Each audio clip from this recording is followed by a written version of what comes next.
Gabriel Garcia Marquez, surnommé affectueusement Gabo, est l'un des écrivains les plus emblématiques du XXe siècle. Né le 6 mars 1927 à Aracataca, en Colombie, il a su fusionner le réel et l'imaginaire, pour créer des œuvres littéraires inoubliables. Son style unique, empreint de réalisme magique, a captivé des millions de lecteurs à travers le monde. Dans cette vidéo, nous vous proposons de plonger dans l'univers fascinant de cet auteur hors du commun. Les premières années, une enfance marquée par le mystère. Gabriel Garcia Marquez naît dans un petit village colombien, Aracataca, où il est élevé par ses grands-parents maternels.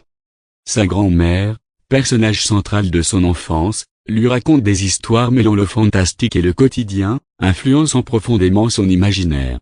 Ces récits, empreints de magie et de réalisme, deviendront la base de son futur style littéraire. De le parcours journalistique, une plume engagée avant de se consacrer pleinement à la littérature, Garcia Marquez fait ses armes en tant que journaliste. Il travaille pour divers journaux en Colombie, puis à l'international, notamment à Paris et à Caracas. Son engagement politique se reflète dans ses écrits, où il dénonce les injustices sociales et les abus de pouvoir. Cette expérience enrichit sa vision du monde et nourrit son œuvre littéraire. L'émergence littéraire, des débuts prometteurs. Son premier roman, Des feuilles dans la bourrasque, marque le début de sa carrière littéraire. Bien que cet ouvrage ne rencontre pas immédiatement un grand succès, il pose les bases de son style unique.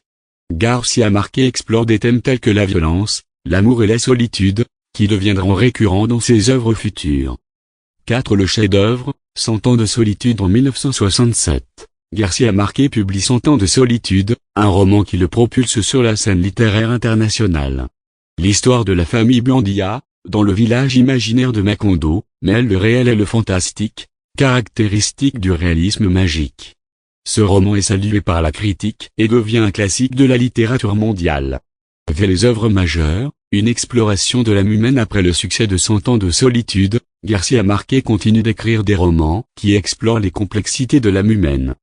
L'amour autant du choléra raconte une histoire d'amour passionné sur plusieurs décennies. Chronique d'une mort annoncée est une réflexion sur le destin et les fatalités.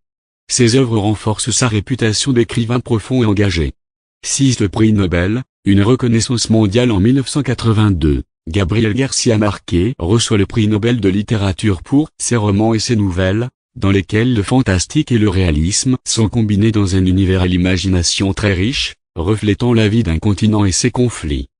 Cette distinction couronne une carrière exceptionnelle et reconnaît l'impact de son œuvre sur la littérature mondiale. L'engagement politique, une voix pour l'Amérique latine. Garcia Marquez n'hésite pas à utiliser sa plume pour défendre ses convictions politiques.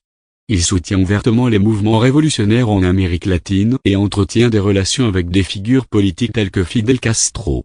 Son engagement se reflète dans ses écrits, où il critique les injustices sociales et les dictatures. Mémoires, Vivre pour la raconter. En 2002, Garcia Marquez publie Vivre pour la raconter, une autobiographie où il retrace son enfance, ses débuts littéraires et son parcours de journaliste. Ce livre offre un éclairage précieux sur l'homme derrière l'écrivain et permet de mieux comprendre les influences qui ont façonné son œuvre.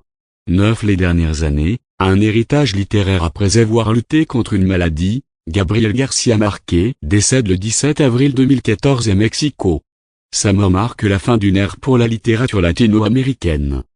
Cependant, son héritage perdure à travers ses œuvres, qui continuent d'inspirer des lecteurs et des écrivains du monde entier. Conclusion, un écrivain intemporel. Gabriel Garcia Marquez a su capturer l'essence de l'Amérique latine à travers ses récits mêlant réalité et fantastique. Son œuvre, riche et variée, demeure une référence incontournable pour quiconque souhaite comprendre les complexités de l'âme humaine et les réalités sociales de son continent. À travers ses mots, il nous invite à voir le monde sous un autre angle, à mêler le rêve à la réalité, et à ne jamais cesser de raconter.